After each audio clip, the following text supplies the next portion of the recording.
जय जय जय प्रिय भारत जनयित्री दिव्यधात्री। जय जय जय प्रिय भारत जनयित्री दिव्यधात्री। जय जय जय शत सहस्र नर नारी।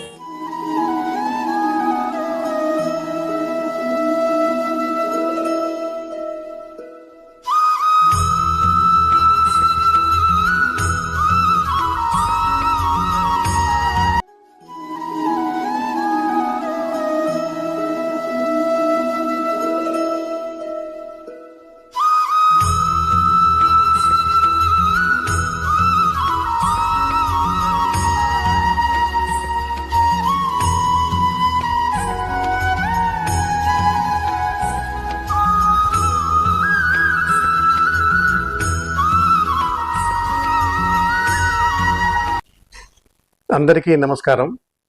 యువతకు ఆశీస్సుము. అయోధ్య రామాలయం, శ్రీరామ జన్మభూమి. ఈ పదాలు వినగానే ఎవరూ ఉలిక్కి పడాల్సిన అవసరం లేదు.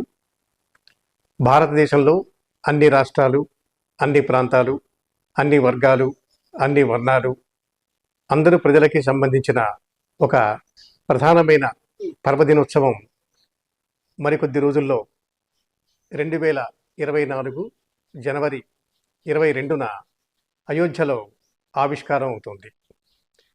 22 అంటే చాలా పెద్ద పండగ. ఇది కేవలం కొంతమందికే పరిమితం అనే భావన ఎప్పుడూ సరికాదు. ఎందుకంటే శ్రీరాముడు, రామచంద్రుడు, అయోధ్య, ఉత్తరప్రదేశ్ ఈ పదాలు విన్నప్పుడు మనకు రావాల్సిన అభిప్రాయం ఏమిటి అంటే, శ్రీరాముడు అందరివాడు, అలాగే అయోధ్య అందరి ప్రాంతం, రామజన్మభూమి అందరిది. ఈ భావన మనకు కలిగినప్పుడు ఎవరు ఇంతకుముందు అనుకున్నట్లుగా ఉలికిపడాల్సిన అగత్యం లేదు. ఎందుకు అంటే ఒక పండగని దేశవ్యాప్తంగా, భారతదేశ పర్యంతం, ఆ మాటకొస్తే ప్రపంచ దేశాలన్నీ చాలా ఆసక్తికరంగా, ఉత్కంఠగా ఎదురుచూస్తున్న సందర్భం ఇది. 22 అంటే ఇప్పటికే అయోధ్య శ్రీరామ జన్మభూమి ప్రాంతంలో కార్యక్రమాలు మొదలయ్యాయి. 21 వరకు కొనసాగుతాయి. ప్రధానమైన ప్రాణ ప్రతిష్ఠ కార్యక్రమం 22న ఉంటుందన్నది మనలో ప్రతి ఒక్కరికి తెలుసు. సాక్షాత్తు భారతదేశ ప్రధానమంత్రి సమక్షంలో ప్రాణప్రతిష్ఠ కార్యక్రమం 22న ఏర్పాటవుతోంది. ఈ మహత్తరమైన బృహత్తర విస్తృత కార్యక్రమానికి ఒక్క మన దేశం నుంచే కాకుండా ప్రపంచంలోనే అనేకానేక దేశాల నుంచి 55 దేశాలకు పైగా అధినేతలు, ప్రముఖులు, అత్యంత కీలక స్థానంలోని వారు హాజరవుతున్న కార్యక్రమం ఇది. ఇది కేవలం ఒక ప్రాంతానికి, మతానికి సంబంధించింది అనుకుంటే అంతకంటే మించిన పొరపాటు మరొకటి ఉండదు. అటువంటి అపోహల్ని తొలగించడానికి, అటువంటి అనాలోచిత సందర్భాలను తొలగించడానికే ఇటువంటి కార్యక్రమాలు మనం ఏర్పాటు చేసుకుంటున్నాం. ఎందుకంటే ఇది ఇప్పటి అంశం కాదు, శతాబ్దాలుగా, దశాబ్దాలుగా వస్తున్న వాతావరణం ఇది. ఎందుకంటే అయోధ్య అంటే రామాయణంలో మనకి తెలుసు. అదే అయోధ్యలో గతంలో జరిగిన సందర్భాన్ని అనుసరించి ఒక 3-3.5 సంవత్సరాల కృషి ఫలితంగా రామమందిరం ఏర్పాటైంది. అక్కడ బాల రాముడి విగ్రహాన్ని ప్రతిష్టాపన చేస్తున్నారు. ఇప్పుడు మనం 22న ప్రాణప్రతిష్ఠ జరిగే విగ్రహం బాలుడైన రాముడిది. సహజంగా బాలుడు అంటే అందరికీ ఇష్టమే, పిల్లలంటే. కాబట్టి ఆ బాలుడైన రాముడిలో మనం దైవాన్ని చూస్తున్నాం. ఆ విగ్రహం, ఆ ప్రతిభని ప్రతిష్టాత్మకంగా ఏర్పాటు చేస్తూ ప్రపంచంలోని అనేకానేక దేశాల నుంచి అధినేతలను మనం ఆహ్వానించాం. వారందరి సమక్షంలో ప్రపంచ దేశాలన్నీ ఉత్కంఠగా చూస్తున్న ఈ సందర్భంలో ఈ నెల అంటే జనవరి 22వ తేదీన ప్రాణ ప్రతిష్టాపన కార్యక్రమం అద్భుతంగా ఏర్పాటవుతుంది. ఇది అంగరంగ వైభవంగా, ఆనంద తన్మయంగా, చైతన్య చిన్మయంగా, కనువిందుగా, వీణుల విందుగా కొనసాగే ఒకరోజు కార్యక్రమం. అందుకనే ఇప్పటికే మన దేశంలోని అనేక రాష్ట్రాల నుంచి, ప్రాంతాల నుంచి, ప్రదేశాల నుంచి తరలి వెళ్తున్నారు. ఆ ప్రతిష్టాపన తర్వాత రోజు నుంచి కూడా దర్శనానికి అన్ని ఏర్పాట్లు చేస్తున్నారు. దీనికి సంబంధించి ఇప్పటికే అనేక నెలలుగా శ్రీరామ జన్మభూమి తీర్థక్షేత్ర ట్రస్ట్ ప్రత్యేక వ్యవస్థ ఇప్పటికే ఏర్పాటై అనేక ఏర్పాట్లు చూస్తోంది. వారందరూ నెలల తరబడి సన్నాహాలు సాగిస్తూ ఉన్నారు. శ్రీరామ విగ్రహాన్ని రూపొందించింది కర్ణాటక కళాకారులు. అలాగే ఆ విగ్రహ తయారీకి కావలసిన సంరంభాలు సన్నాహాలు చేస్తున్నది మన దేశంలోనే అనేక రాష్ట్రాల వారు.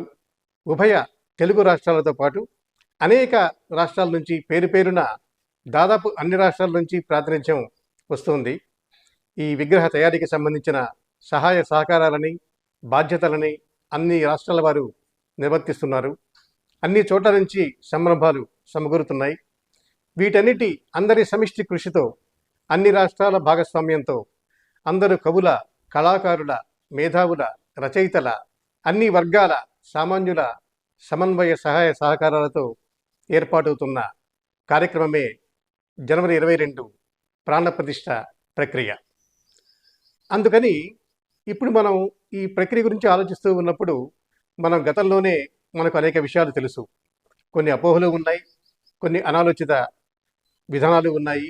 వాటన్నిటిని తొలగించి అందరినీ సమైక్యంగా, సన్నిహితంగా, ఉత్తమంగా ఉంచే ఒక కార్యక్రమంగా, ఒక ప్రక్రియగా 22వ తేదీ కార్యక్రమం ఏర్పాటవుతోంది. ఇది ప్రాణప్రతిష్ఠ. రాముడి విగ్రహం మాత్రమే కాదు, అక్కడ అనేక ఆలయాలు అయోధ్యలో ఉన్నాయి. అయోధ్య అనేది ఒక సముదాయాల మందిరాల సుందరమైన మందిరం. ఆ మందిరంలో అనేక విగ్రహాలు ఏర్పాటవుతున్నాయి. రాముల వారితో పాటు హనుమంతుడు, ఇంకా మహర్షులు, అనేక మంది విగ్రహాలతో ఆలయాలు నిర్మితమవుతున్నాయి. రామ మందిరం, బాలరాముడి విగ్రహ ప్రతిష్టాపన, ఈ కార్యక్రమానికి విశ్వవిఖ్యాతమైన ప్రాంతాల నుంచి అధినేతలు తరలి వస్తుండటం, వీటన్నిటితో భారతదేశం ప్రపంచ దృష్టిని సహజంగానే ఆకట్టుకుంది. కానీ మన భిన్నత్వంలో ఏకత్వం ఉన్న మన దేశంలో, భావస్వేచ్ఛ అత్యధికంగా ఉన్న మన ప్రదేశంలో సహజంగానే అనేక విభిన్న భావాలు, అభిప్రాయాలు వస్తూ ఉంటాయి. వాటిని గౌరవించటం, మన్నించటం, చర్చించడం అనేది సహజంగా జరిగే విధానమే. ఇటువంటి విశాలమైన, విస్తృతమైన, బృహత్తరమైన మన దేశంలో సర్వసహజంగానే ఒక పెద్ద కార్యక్రమం అన్నప్పుడు చర్చోపచర్చలు, వాదోపవాదాలు, అభిప్రాయాలు వినవస్తూనే ఉంటాయి. అది సహజమే. కానీ శ్రీరాముడు అనేటప్పుడు ఒక వాదన, ఆలోచన రావాల్సిన అగత్యం ఏమాత్రం లేదు. ఎందుకంటే శ్రీరాముడు దైవం అనే కంటే కూడా ఉత్తమ మానవుడు, ఆదర్శ పురుషుడు, మర్యాద పురుషోత్తముడు అని మనందరికీ తెలుసు. ఒక వ్యక్తి జీవితంలో ఎలా ఉండాలి, తల్లిదండ్రులతో ఎలా వ్యవహరించాలి, కుటుంబంతో ఏ విధంగా ఉండాలి, మిత్రులతో ఏ విధంగా వ్యవహరించాలి, అలాగే తనకు కష్టం వచ్చినప్పుడు సహాయాన్ని ఏ విధంగా స్వీకరించాలి, సమరం చేయాల్సిన పరిస్థితి వచ్చినప్పుడు శత్రువులతో ఏ విధంగా పోరాడాలి, ఆ పోరాటంలో కూడా న్యాయ సూత్రాలు ఏమిటి, మానవత విలువలేమిటి, ఇవన్నీ కూడా కలిగిన మహాగ్రంథం, ఇతిహాసం, కావ్యం రామాయణం. కాబట్టి రాముడు అందరివాడు అనుకున్నాం మనం. ఇక్కడ ఎటువంటి భేదభావాలు లేవు. రాముడి గురించిన భేదభావాలు ఎప్పుడూ లేనప్పుడు, ఎటువంటి వేరే ఆలోచన మనకి రానప్పుడు, మరి ప్రత్యేకించి అయోధ్య ప్రాణప్రతిష్ఠ విగ్రహ కార్యక్రమంలో ఎందుకు రావాలి అంటే అది ఇప్పుడు మనం ఆలోచించాల్సిన అంశం. ప్రధానంగా కావలసింది మనకు ఆచారాలు, సంప్రదాయాలు, విధి విధానాలు, కర్తవ్యాలు, బాధ్యతలు అన్నీ ఉన్నాయి. వీటన్నిటికీ మూలాధారం, వీటికి దిక్సూచి మనకి వేదాలు, ఇతిహాసాలు, కావ్యాలు.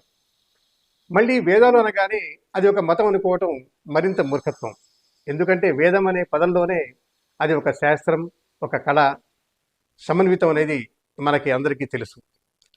కాబట్టి ఇక్కడ హిందూ అనే పదాన్ని ఎలాగైతే కొంతమంది అపార్థం చేసుకుంటున్నారో అది తొలగించి హిందూ అనేది ఒక జీవన విధానం, అది మతం, ఒక వర్గం కానే కాదు అని నెత్తినోరు ముత్తుకొని చెప్పుకుంటున్నా కూడా వినని వాళ్ళు కొంతమంది ఉండటం, ఆ అపోహలని ప్రోత్సహించే శక్తులు కొన్ని రావడం వల్ల ఇటువంటి పరిస్థితులు ఏర్పడుతున్నాయి.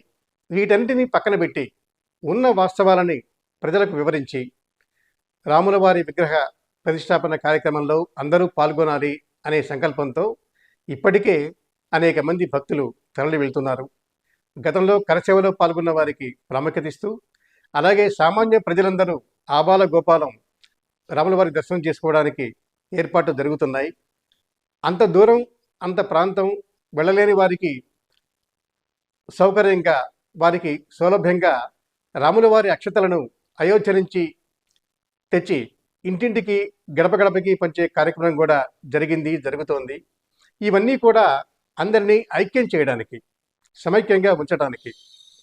కాబట్టి ఈ రామాలయ మందిరంలో, రాముడి విగ్రహంలో మనకు ఒక సంస్కృతి, సంప్రదాయం, విధానం అనేది కనిపిస్తుంది. బంగారు తాపడం, స్వర్ణ తాపడం అక్కడ ఏర్పాటైంది. అంటే ఎన్ని కోట్లు ఖర్చు పెడుతున్నాం, ఎంతకాలం మనం కేటాయించాం, ఎన్ని మానవ వనరులని మనం వినియోగిస్తున్నాం అనేది ఆలోచించినప్పుడు ఈ కార్యక్రమాన్ని, అయోధ్య రాముల వారి ప్రతిష్టాపన కార్యక్రమాన్ని ఎవరూ కూడా ప్రత్యేకంగానూ మాది కాదు అన్నట్టుగానో చూడటం లేదు. అందరూ తమ ఇంటి కార్యక్రమంగా, తమ దేశంలో ఒక ప్రక్రియగా, తమ బాధ్యతగా భావించారు. కాబట్టి మొదటి నుంచి చివరి వరకు, చివరి నుంచి మొదటి వరకు ప్రతి ఒక్కరూ, అందరూ భాగస్వాములు అయ్యారు. కాబట్టి ఈ రోజున మరి ఈ నెలలో 22వ తేదీన కార్యక్రమం ఏర్పాటవుతోంది. ఇది ప్రపంచంలో మన దేశ ప్రతిష్టని, మన గౌరవాన్ని, మన విలువని అత్యున్నత స్థాయికి చేర్చే ఒక కార్యక్రమం, ఒక పెద్ద ప్రక్రియ. ఇది కేవలం దేశ అధినేతలతోనూ కొంతమందితో ముడిపడి ఉన్న విషయం కాదు. సామాన్యుల నుంచి అత్యున్నత స్థాయి వరకు, అందరి నుంచి అందరి వరకు, ప్రతి ఒక్కరి నుంచి పెద్దవారి వరకు అందరూ సమన్వయంగా ఉంటేనే ఈ ప్రాణ ప్రతిష్టాపన, విగ్రహ ఏర్పాటు, అయోధ్య రామాలయ మందిర స్థాపన అనేది సుసాధ్యమైంది. ఇంతమంది సమన్వయంతో, సహకారంతో, కృషితో ఏర్పాటైన ఈ కార్యక్రమం అందరిది అనడానికి కారణం ఇదే. అలాగే మనం చరిత్రని మర్చిపోకూడదు. ఎందుకంటే గతాన్ని అవగతం చేసుకోవాలి, వర్తమానాన్ని సరిగా అర్థం చేసుకోవాలి. ఈ రెండింటి ప్రాతిపదికగా భవిష్యత్తును మనం ఆలోచించుకుంటే, భవితవ్యం ఏమిటి అనుకుంటే అప్పుడు మనకి రామాలయ విగ్రహ ప్రతిష్టాపన ఆవశ్యకత అర్థమవుతుంది. అందుకని పిల్లల నుంచి పెద్దల వరకు ఇక్కడ స్త్రీ పురుష వివక్ష లేకుండా, వారు వీరు అన్న అంతరం అసలే కాకుండా ప్రతి ఒక్కరూ దేశ ప్రజల్లో, భారత జాతీయుల్లో అందరూ ముందుకు వెళ్ళి దర్శనం చేసుకొని తరించి, ఒకవేళ అవకాశం లేకుంటే పరోక్షంగానైనా ఆ అనుభూతిని పొందే కార్యక్రమం ఇది. కాబట్టి జనవరి 22 అనేది దేశ పండగే కాదు, ప్రపంచవ్యాప్తంగా ఒక విశ్వజనీన ఉత్సవం. ఈ ఉత్సవాన్ని, ఈ పండగని, ఈ పర్వదినాన్ని మనదిగా భావించి, అందరిదిగా సంభావించి, ప్రతి ఒక్కరిదిగా అనుకొని ముందుకు వెళితేనే, దర్శనం చేసుకుని పరోక్షంగానైనా ఆశీస్సులు తీసుకుంటేనే మన జీవితం చరితార్థమవుతుంది. ఎందుకంటే చాలామంది పెద్దవారు ఉన్నారు, జీవితాన్ని అంకితం చేసి రామాలయానికే కేటాయించిన వారు ఉన్నారు. వీరందరి ఆకాంక్షలని, అభిమతాలని, ఆశయాలని ప్రతిఫలింపచేస్తూ 22న సాగుతున్న అయోధ్య కార్యక్రమం అనేది మన భారత జాతీయుల అత్యంత పెద్ద పండుగ, పర్వదినోత్సవం. ఈ ఉత్సాహం కొనసాగుతుంది. 22 కోసం అందరం ఎదురు చూద్దాం. అందరూ రాముల వారి ఆశీస్సులు స్వీకరిద్దాం. ధన్యవాదాలు.